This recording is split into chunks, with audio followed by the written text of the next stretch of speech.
rahimakumullah. Ada seorang ulama mengatakan, "Man lam yatta'id bisalas lam yatta'id bisyai'." Orang yang tidak mempan dinasihati dengan 3 perkara, jangan harap mempan dinasihati dengan apapun. Jadi ini sudah puncak nasihat. Apa yang pertama? Bil Quran, dengan Al-Quran. Kalau dia dengan Al-Quran, tidak katik getaran di hatinya, tidak karek sentuhan di hatinya dengan Al-Quran. Ketika ada orang baca Quran, hatinya tidak terasa tersentuh, terasa nikmat, terasa senang. Ketika mendengarkan lantunan-lantunan Al-Quran, pelajaran-pelajaran tentang Al-Quran, hatinya tidak senang, maka orang ini jangan diharap bisa dinasihati dengan apapun. Yang kedua, bil Islam, dengan Islam. Kita nyingok syiar-syiar Islam, nyingok uang ke masjid, nyingok uang berbondong-bondong menuju rumahnya Allah. Tidak tergerak hati kita. Nyingok jenazah disalatkan, diantarkan ke kubur, tidak tergerak hatinya. Yang ketiga, kalau orang dinasihati dengan uban. Nah, ini nasihatnya langsung dari Allah Subhanahu wa ta'ala. Uban. Uji kita biasa uban.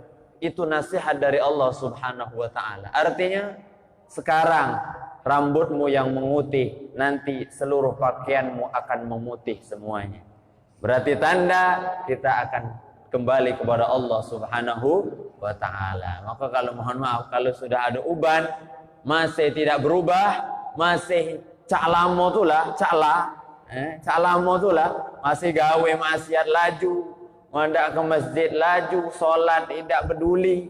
Nah, orang ini tidak bisa dinasihati dengan apapun. Mugola usah nak ceramah keras manapun, kalau orang ini dengan ubannya sendiri tidak sadar bahwa dirinya waktunya sebentar lagi, maka jangan harap bisa dinasihati dengan apapun.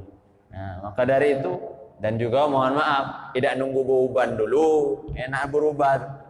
Banyak kamin sahih, berapa orang yang sehat, berapa banyak orang yang sehat walafiat muda, rambut hitam, mata bi ghairi illati, meninggal tanpa sebab.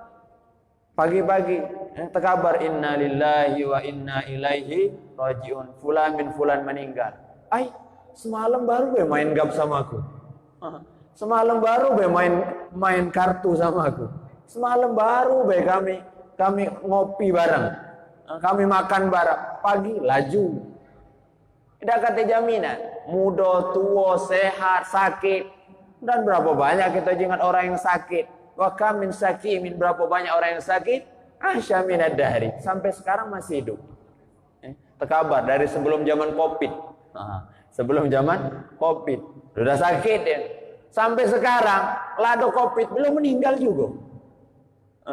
Itu. Maka dari itu jangan sampai kita lengah. Masa muda gunakan dengan sebaik-baiknya. Justru masa muda inilah ketika kita masih kuat, adalah ladang kita untuk memperbanyak amal ibadah. Maka dari itu, kalau kita ingin mendapatkan kebaikan, kalau kita ingin melihat sebuah kebaikan itu sangat mudah. Karena kebaikan itu sesuatu yang membuat hati kita tenang. Itu baik. Jadi kalau kita melakukan apapun, tanya hati kita. Istafti qalbak, kata Nabi. Tanya hatimu.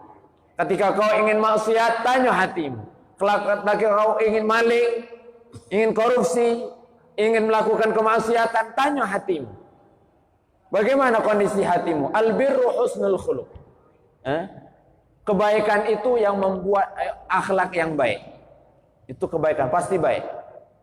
Akhlak baik, budi pekerti yang baik, itu pasti kebaikan. Wal itsmu ma haka fi sadrika. Dosa itu adalah sesuatu yang membuat hati kita tidak tenang. Tanya hati kita. Kalau hati kita sering tidak tenang, berarti mungkin banyak maksiat yang kita lakukan. Kenapa? Karena sifat dosa itu membuat hati kita tidak tenang, gelisah, gundah, gulana.